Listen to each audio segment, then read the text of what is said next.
Welcome to a new edition of the Neon Jazz Interview Series with Paris-born New York City jazz composer and harmonica player Yvonnick Prene. His newest 2019 CD, New York Moments, is a great one, and we talked about it. So ever since moving to New York City from his hometown of Paris, he has become one of the rising stars in the harmonica world. He's recorded with the likes of Pasquale Grasso, Peter Bernstein, and toured the United States, Europe, and Africa.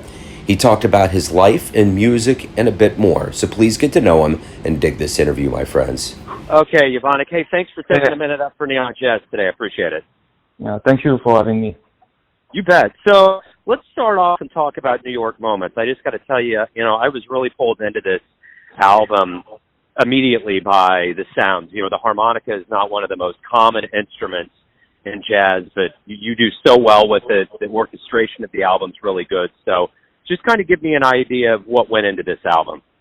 There was no deep concept behind the album. Basically, myself, Jordan Young, and Brian Charrett went to the studio, and we recorded 10 tracks. Nils from Steeplechase asked me to bring mostly originals. I composed 7 tunes, and Brian brought one original, and after we played 2 jazz standards, Milestone.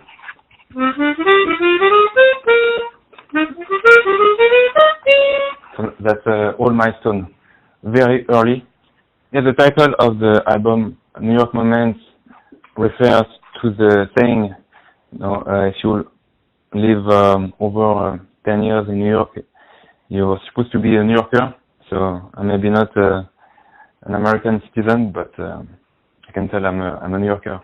Speaking of New York, you were born in Paris, raised in France. Give me an idea of how you grew up and how you got involved in jazz with the harmonica. I was born in Paris, and I grew up in a suburb on the south of Paris. My parents weren't musicians, but they had about 100 CDs, and they would listen to rock, classical music, blues in the house. So that's how I discover blues artists, Muddy Waters and Jean-Jacques Milteau, who is a French harmonica player. And in the house, there was a guitar with broken strings. And so I couldn't really play it. But one day I found a little plastic toy harmonica on the shelf. So I started playing it, and I started to bring it to the school. At some point I made the connection between the music I was listening to on the CDs and the harmonica. And we had a friend, Jeff, who had a real Horner marine bands and at his place, and I really wanted to steal one of his harmonica, but I didn't do. Later for my birthday, I think I was 8 years old. I finally got a marine band and harmonica method. It was a blues harmonica by Don Baker, if I remember correctly. And that's how I started by myself to learn blues techniques and to learn blues harmonica.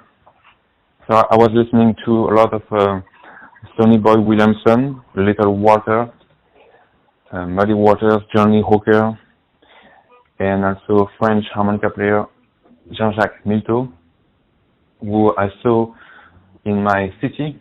I grew up in Massy, and they had this cultural center where they had a concert. And so I saw Jean-Jacques Milteau, and I was like maybe 9 years old, and that left me a big impression on me. And then I saw him again a few years after. I had started playing guitar at the conservatory. in my city. And one day my father took me to a club in Paris called Utopia. Jean-Jacques Milteau was performing with his band.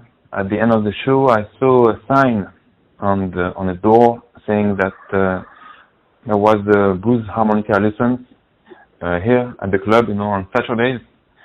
And so I signed up, and that's how I started to take lessons and getting more serious about harmonica. But I was still playing blues at that time, and just later, after listening to a lot of CDs and discovering by myself, I used to go to the library.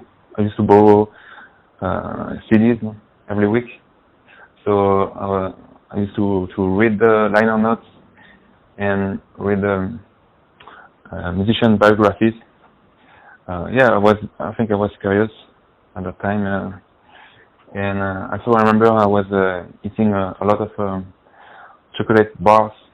I was a chubby kid, but after that, later I stopped eating chocolate bars, but I kept listening to music. Yeah. I basically got one more question, and it's this. If you came to Kansas City to play live, what kind of show would you deliver?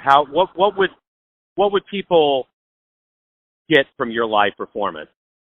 If I was coming to Kansas City, I would deliver an incredible show, and I think people will be amazed, and they will listen to some wonderful music, and they will have a really a good time, I'm sure. I have a different project with the trio, the organ trio, and also sometimes I can add a guitar, and also I play a lot with guitarist Avi Rothbard as a duo. So it could be either as an organ trio or as a duet. Right on. Well, hopefully that can happen at some point. Hey, thank you for opening up. I really wanted to kind of get into the album and a little bit of your history and kind of what you would sound like here. So thank you for opening up and answering my questions so well. And thanks for your time today. I appreciate it. Okay, all right. Thank you.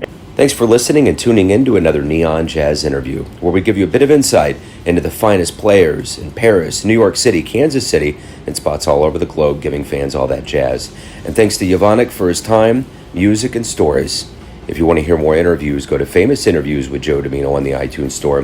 Visit Neon Jazz at youtube.com, and for everything Neon Jazz all the time, go to the neonjazz.blogspot.com. Until next time, enjoy the jazz, my friends.